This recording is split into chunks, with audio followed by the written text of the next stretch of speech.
Magandang araw po sa ating lahat. Gusto ko lang po kayong bigyan ng tips sa lahat po ng mga pupunta kay Amang Hinulid ngayong pong Huwebes Santo or Monday, Thursday o bukas, kasi Monday, Thursday bukas.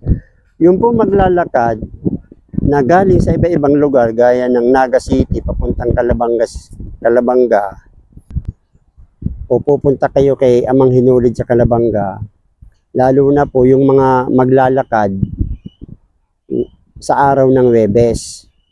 Kung kayo po maglalakad, wag ho kayo magdadala o magsasama ng mga bata, kasi mas mahirap sa mga bata na maglakad sila ng more than 3 hours. Kung galing ho kayo ng Naga City papunta ng Calabanga, more than 3 hours po yung lalakarin nyo para makapunta ron. So sana, yung mga tip natin dyan, wag na lang po kayong magdala o magbitbit ng mga bata, lalo na yung mga maliliit na bata. Kasi, may hirapan din sila eh. So,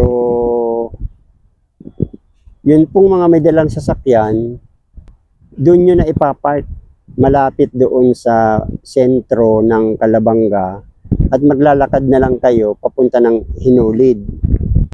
No, mas maganda pong oras na maglakad is madaling araw o kaya sa gabi o hapon, mga 5 PM siguro ng Huwebes.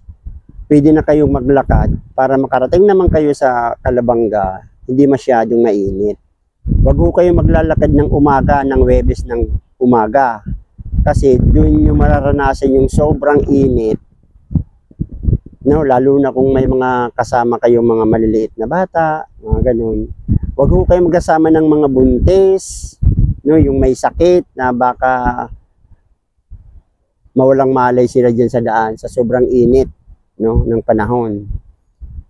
Tapos magbaon ho tayo ng tubig para kung sakali man hindi tayo ma-dehydrate sa paglakad natin. Mas maganda po kung pupunta kayo ng Calabanga, magdala na lang po kayo ng sasakyan. So yun po ang pinaka-the best dyan.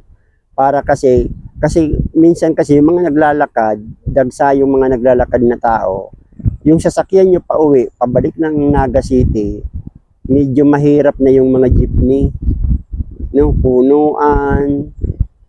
So mas maganda rin na kung pupunta kayo ng Calabanga, may sasakyan naman kayo, magdala lang po kayo ng sasakyan. Mas maganda po kasi anytime na uuwi kayo, pwede ho kayong umuwi para hindi na kayo mahirapan maghanap pa ng sasakyan. Sana po sa mga maglalakad sa Huwebes Santo, maging safe po tayong lahat, no? Magdala ng tubig para hindi kayo ma-dehydrate. Pangalawa, wag ho kayong maglalakad sa gitna ng kalsada. So mas maganda nga kung maglalakad kayo ngayong pong Holy Week, tayo po ay magnilay-ngilay, magdasal. Sana po gabayan tayo ng may kapal. Marami pong salamat sa ating lahat.